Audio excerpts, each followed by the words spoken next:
Tonight on News 22, Andrea Vasquez investigates a car that burned on the NMSU campus. Alyssa Tellez gets to know a little bit more about one NMSU icon. And News 22 says goodbye to its graduating seniors.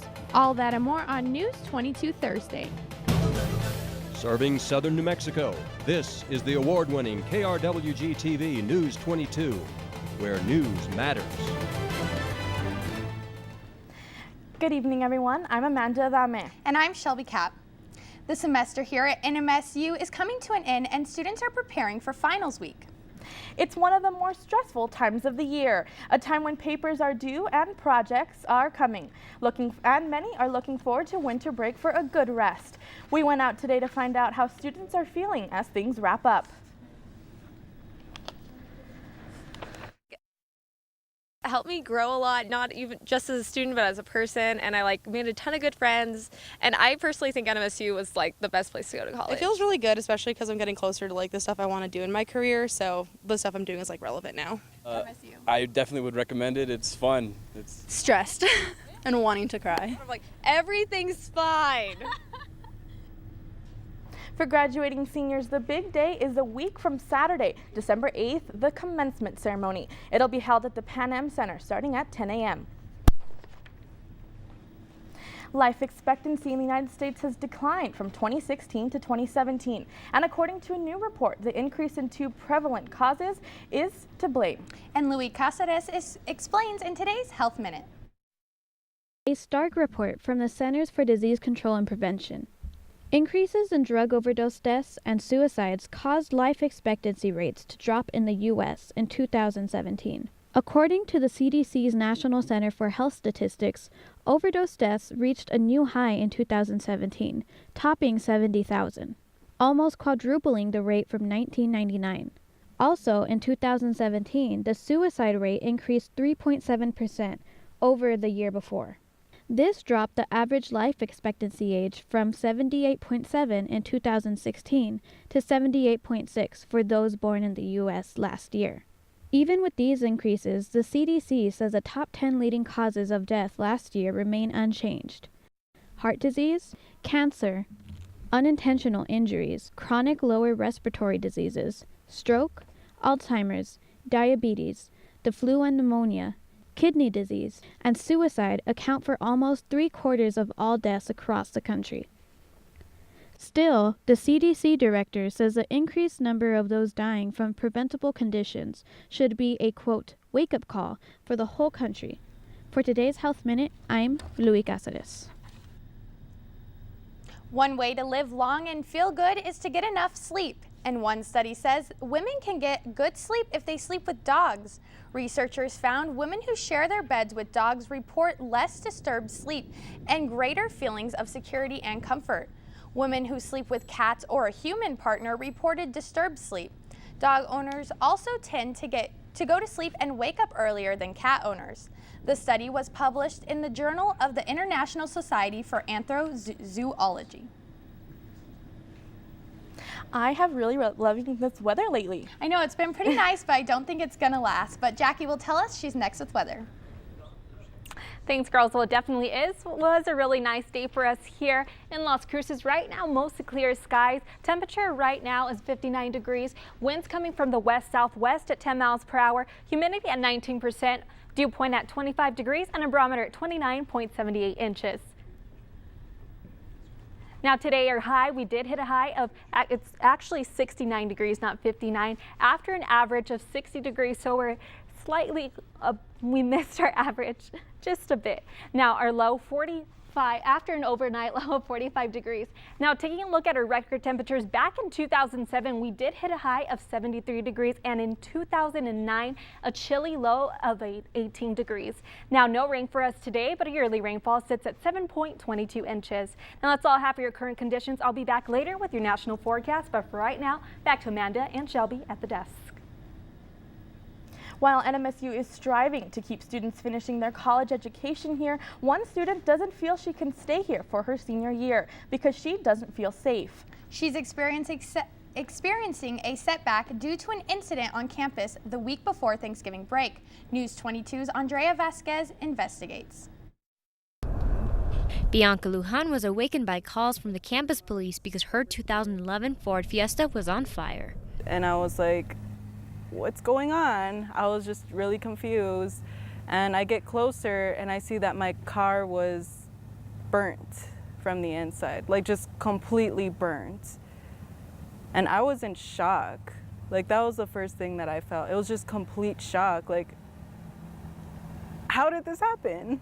Police were surprised the fire did not spread to other vehicles. There was no signs that there was foul play, and I could tell you it's an ongoing investigation, so I can't give you a lot of details. Car fires, they're not a real common occurrence, but they do happen. It's just one of those things. It could be electrical, it could be intentional. This isn't the first time Bianca's car has been damaged. Last summer, it was vandalized.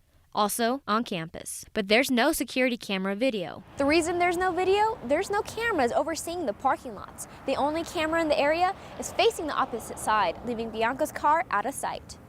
NMSU Director of Auxiliary Business Support, Kim Huddleston, says when a need is identified for a security camera, the police department will approve it, and the parking department pays for it. NMSU Police Chief Stefan Lopez tells us both Doña Ana County Community College and NMSU are working on a comprehensive safety and security plan. Both plans are expected to be complete early next year. Almandra Vasquez with News 22.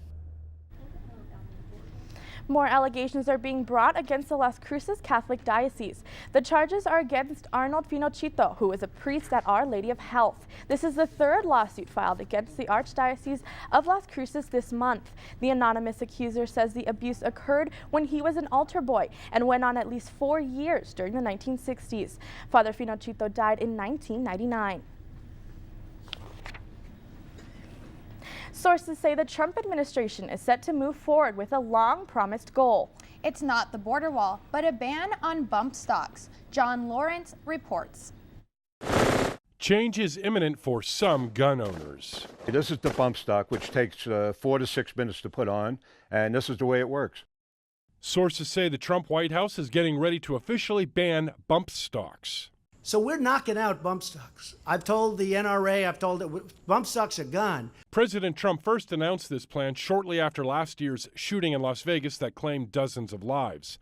But despite bipartisan backing, it's been a long process. In order to terminate bump stocks, we have to go through a procedure. We are now at the final stages of that procedure. Bump stocks allow semi-automatic weapons to fire rounds much quicker than usual. The Obama administration concluded bump stocks were a weapon accessory and clear from federal regulation. Not everyone will be in favor of this ban. If you're a law-abiding citizen in America and have a clean record, you should be able to own anything you want. A source says the new rule calls for giving bump stock owners 90 days to either destroy or turn in their devices. What should be banned is bad people. We, the people, have the right to protect ourselves and our family, even into the shedding of blood. I'm John Lawrence reporting. In a statement last year, an NRA spokesman said that the ATF should do new bump stocks to ensure they are compliant with federal law. Mexican officials are dealing with one of the worst migrant crises in recent history. 5,800 Central Americans have taken shelter in the Benito Juarez sports complex. That's 3 times over the legal fire code limit. It has become a shelter for migrants seeking asylum in the U.S. Mexican officials say there hasn't been enough supplies to help everyone. They are currently looking for another location to open that would shelter more migrants. Stay tuned, and Jackie will be back to take a look at your national forecast. But first, he makes an impact on and off the court. More on that when News 22 continues.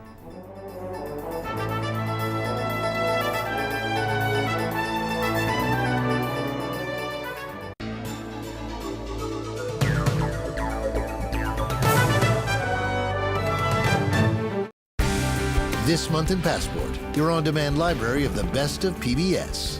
How can this house of secrets ever be called a home? You would be signing his death warrant. Is that what you want? I'm going to be exploring using laser technology to reveal secrets of the ancient world in a whole new way.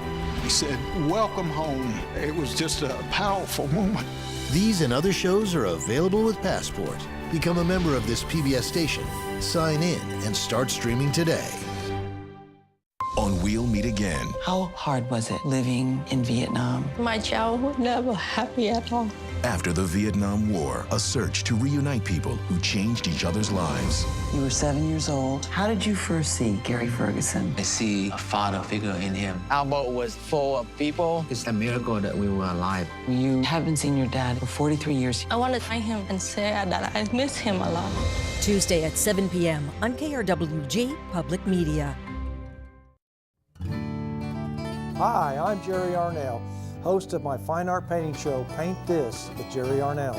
Join me here where I'll be showing you my latest instructional paintings. And you can follow along learning all about numerous fine art techniques. I promise we're going to have a great time. In the meantime, God bless you, stay inspired, and keep painting. Tuesday at 2:30 p.m. on KRWG Public Media. Welcome back. You're watching News 22 Thursday, where news matters. At every NMSU event, you can always expect to see one familiar face. Pistol Pete has been waving his gun since the 1950s. And the tradition is still going strong. Alyssa Theas tells us the story of one Pistol Pete making an impact. Arguably NMSU's biggest fan, Pistol Pete is always ready to share some Aggie pride. Caleb Gustin has played Pete for 3 years, and he has the mustache to prove it. He's from Moriarty, New Mexico. Population, almost 2,000. After a year of traveling the country as a national officer for the Future Farmers of America, he came back and double majored in agriculture and mechanical engineering. He never thought he would pull on the boots. A mentor of mine, Paul Moya, he was like, anytime anybody said New Mexico State, I was always throwing the guns up. He's like, dude, you should try to be Pistol Pete. And I was like, a mascot? Like, I don't know. He interviewed with the coaches, and that's where it all began. So it was a surprise to some family members and friends, but most people were like, yeah, we totally see you. Like, you get to go out, have fun, and be a little bit crazy. Like, that's me whether I'm in the suit or not in the suit. Gustin says he loves NMSU and says being mascot is one of the ways he can give back. 3 years growing, learning, and trying to implement new things every year. Caleb built his push-up board, made a cowbell, changed the suit, and even got new pistols. But he didn't act alone. These air pistols that just kind of shoot air out of them, so it's cool. So definitely combined teamwork, and I know the passion that I have, like, we continually drive these and just keep putting on a good show for the people. He says his favorite part about being Pistol Pete is the kids. Kids that'll dress up as Pistol Pete, they're just excited to see you, like the best at high fives. Like anywhere, you walk anywhere in the stands and they'll just like run up and just want to hang out. Caleb is definitely a standout because he brings kind of that different type of pride. Gustin says it's his job to excite people and share energy with the fans. He's so nice and he lets us give him high five and he never stops coming to this Aggie game. It's good looking and his energy. Gustin, he says he hopes the role will continue to grow, evolve, and most importantly, keep the fans entertained. Alyssa Tejas, News 22. Covington says mascots work hard, easily putting in 200 hours of community service. An energetic dog in Washington State recently got his teeth on something that's thousands of years old. 8-month-old Scout is a typical yellow lab, but in September, Scout dug a hole in his backyard and made a historic discovery. What was thought to be a rock turned out to be a 13,000-year-old mammoth tooth. The tooth remains in the owner's home, out of reach from the furry excavator. New York officially kicked off the holiday season Wednesday night. The city lit up its traditional Christmas tree at Rockefeller Center in Manhattan. The ceremony was star-studded, featuring singers Diana Ross, John Legend, Kelly Pickler, and others. This year's tree is a 72-foot Norway spruce brought from Wilkill, New York. It's decked out with some 50,000 lights and 9-foot crystal star on top. The tree will stay there until January 7th. You know, I heard we're getting some rain, Jackie told me earlier. And we're not going to be the only ones. Jackie's going to tell us. She's next with our national forecast. Well, you guys are absolutely right. Much of severe thunderstorms will be passing through the Mississippi Valley Friday afternoon into Friday night. Now, this thunderstorm is expected to bring along damaging winds, flash flooding, travel delays, and isolated tornadoes. Now, areas that will be affected are eastern Texas, Shreveport, Memphis, Springfield, and St. Louis. Now, taking a look at our next map, those showers and storms aren't going away. Much of the eastern part of the U.S. will be expecting much rain again for Saturday. The places that are expected to have the heaviest of rain is down south in Florida. Now, travel disruptions, reduced visibility, plans altered, and flash flooding will play a major role into this Saturday. Now, New Mexico, Texas, and Oklahoma are expecting a windy Saturday, and up north it's going to be very chilly with icy snow. Very, very chilly for your Saturday. And on our next map, same deal, but off into the western part of the U.S. it's going to be very cold. Temperatures are expected to be below 5 to 15 degrees below average temperatures. Now, areas that will be affected by this freeze are Fresno, Las Vegas, and parts in Arizona. Now, that's all I have for your national forecast. I'll be back after the break with your New Mexico weather.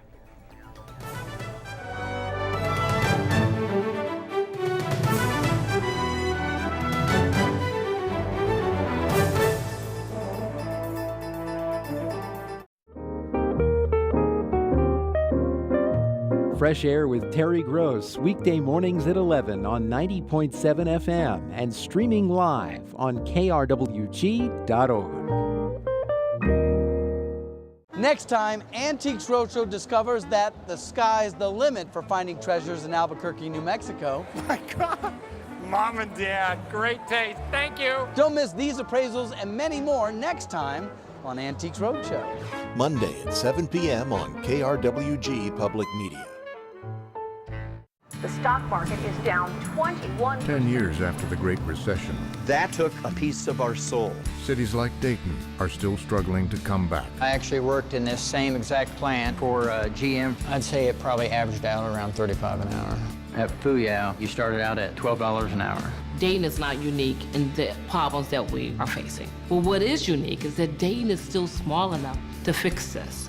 Tuesday at 9 p.m. on KRWG-Public Media. Welcome back. Let's go ahead and take a look at your temperatures here in New Mexico. Farmington right now 47 degrees, Santa Fe 40, Socorro 52, and Deming at 56 degrees. Now taking a look at your highs for tomorrow, 40 degrees in Santa Fe and Gallup as well, 61 in Clovis and in Deming at 56 degrees.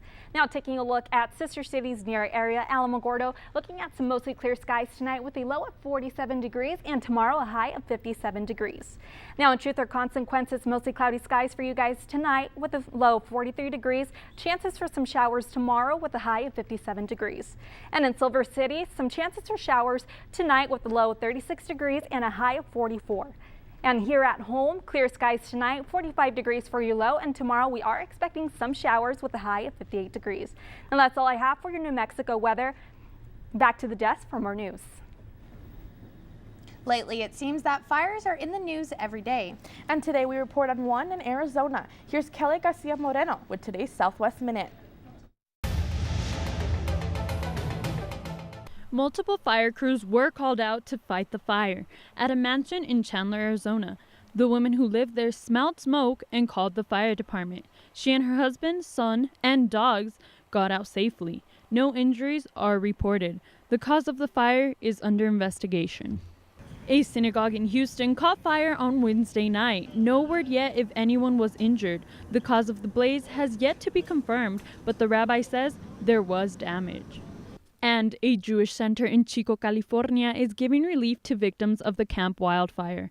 The flames pushed residents out of their homes, forcing them to leave their belongings and cars behind. Rabbi Mendy Zwiebel said donors are providing free cars to evacuees. So far, about 15 vehicles have been secured. The center plans to give them out based on need and urgency. I'm Kelly Garcia Moreno with today's Southwest Minute.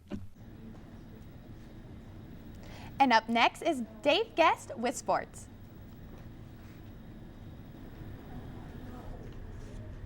Thanks, Shelby. Coming up in sports. A New Mexico State coach has accomplished something that's only been done once before. Don't move. The final edition of 2018 News 22 Sports is next.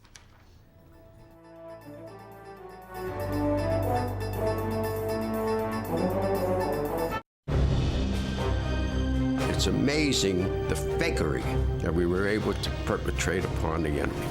We could make them believe we were coming in with an armored division.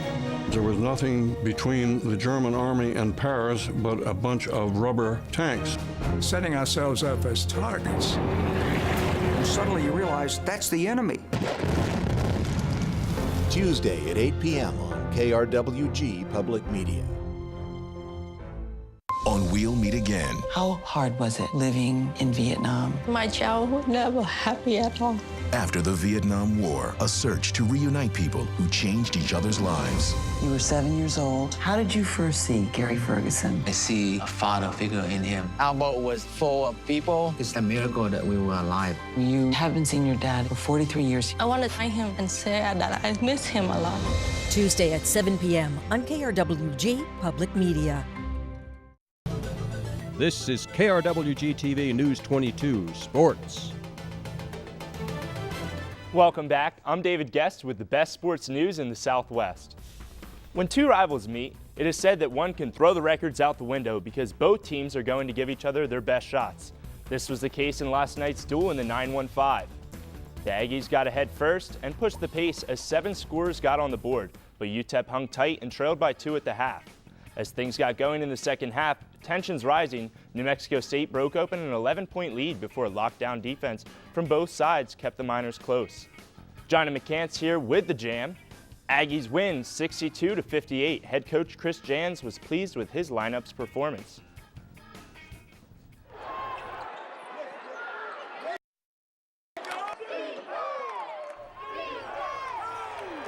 Jans becomes just the second men's basketball coach to sweep the Miners in his first 2 seasons, joining the legendary Lou Henson.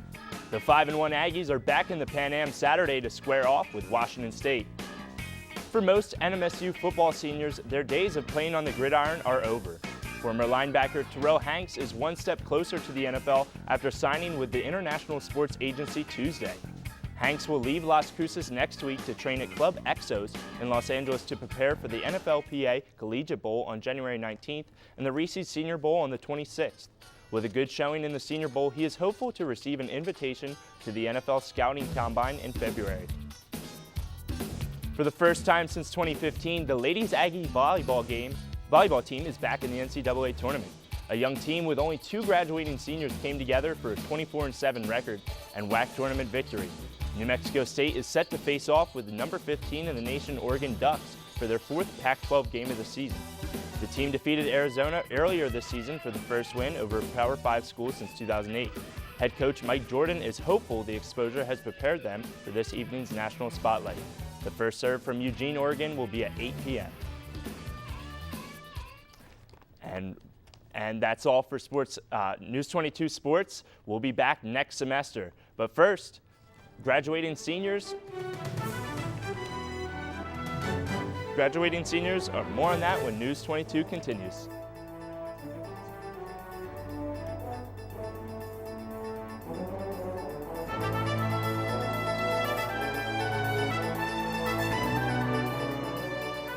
Next time, Antiques Roadshow discovers that the sky's the limit for finding treasures in Albuquerque, New Mexico. My God, Mom and Dad, great taste, thank you. Don't miss these appraisals and many more next time on Antiques Roadshow. Monday at 7 p.m. on KRWG Public Media. Coming to Independent Lens. I preach to my girls because I know they had HIV. There is still an AIDS crisis in America. The medicine they're giving you ain't worth a shoe. As one mother battles to save her family. Wilhelmina's War. Monday at 9 p.m. on KRWG Public Media. A new chapter begins. Now you can access more of your favorite PBS shows than ever before. This is the future! With PBS Passport, a member benefit that lets you binge many of the latest shows and catch up on your favorites. We really are living in the modern world. Anytime you want. Wow, how about that? Anywhere you are. There's literally nothing like this in the world.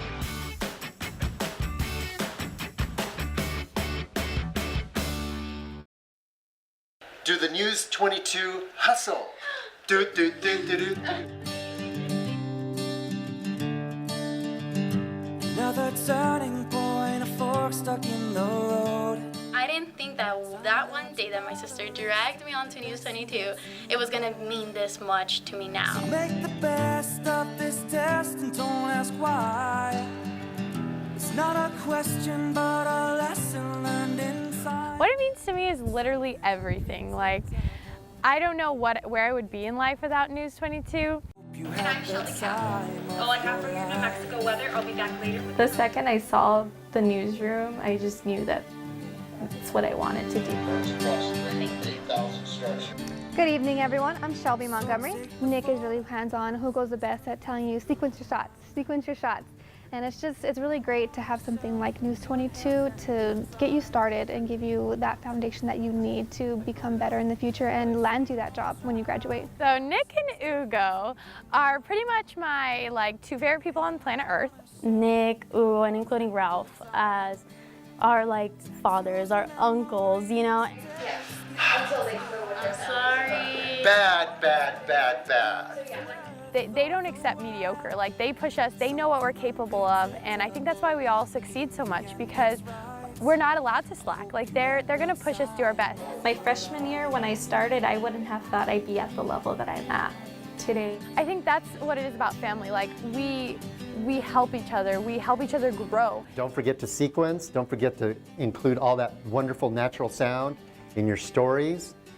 We wish you the very, very best in your upcoming new job or jobs. Ralph tells us to sit on our line. Nick asks us, see once again, if we know how to pronounce the word. Ugo comes in and tells me that my hair looks bad. These things always happen and they just seem normal. They just seem like something that is a part of your life. And then now it's over. The fact that I'm leaving, the fact that I won't see Nick, the fact that I won't see Ugo, Ralph, my friends, I'm gonna miss it so much.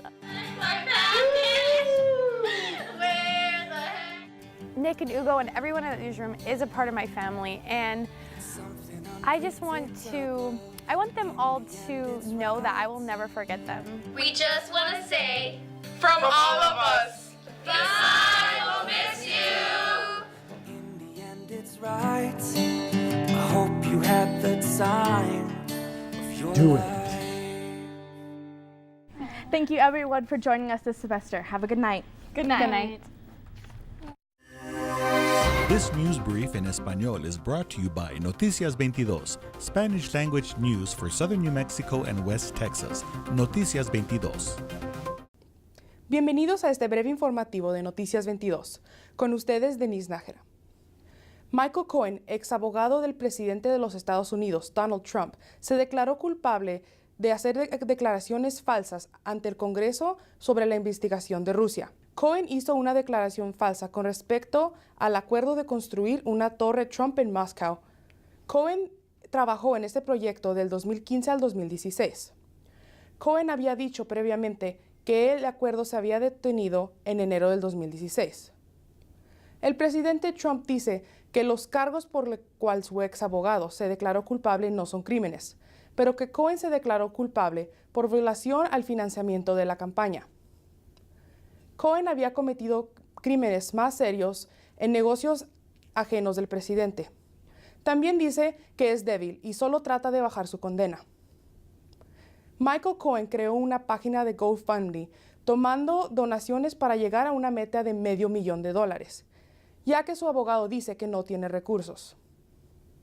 Y el Internet no está contento con esta noticia. Muchas gracias por acompañarnos. Ha sido un placer estar con ustedes a lo largo de este semestre. Volveremos con los breves informativos el próximo febrero del año que viene. En nombre del equipo de Noticias 22 les deseamos felices fiestas. Para Noticias 22, Denise Nájera.